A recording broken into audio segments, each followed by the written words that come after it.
Salut tout le monde, Répare Facile avec une nouvelle vidéo pour vous.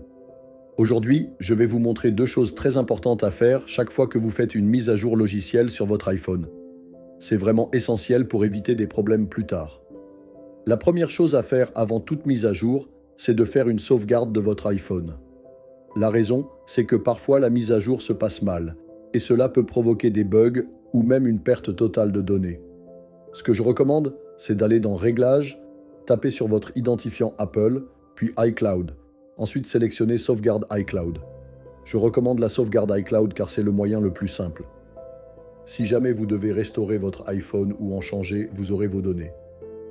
Vous pouvez aussi faire la sauvegarde via un ordinateur. L'important, c'est d'en avoir une avant la mise à jour.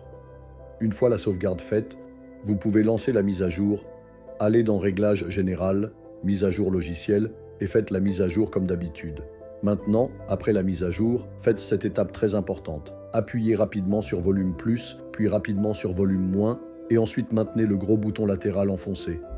Maintenez-le jusqu'à ce que l'écran devienne noir et que le logo Apple réapparaisse. C'est ce qu'on appelle un redémarrage forcé. Il éteint complètement le logiciel du téléphone et recharge tout le code proprement.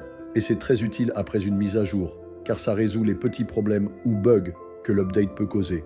Je le fais systématiquement après chaque mise à jour car parfois les apps bug ou certaines fonctions ne marchent plus bien et ce redémarrage les répare souvent.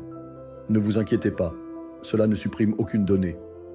Encore une fois, tout ce que j'ai fait c'est appui rapide sur volume plus, appui rapide sur volume moins, puis je maintiens le bouton latéral jusqu'à voir le logo Apple.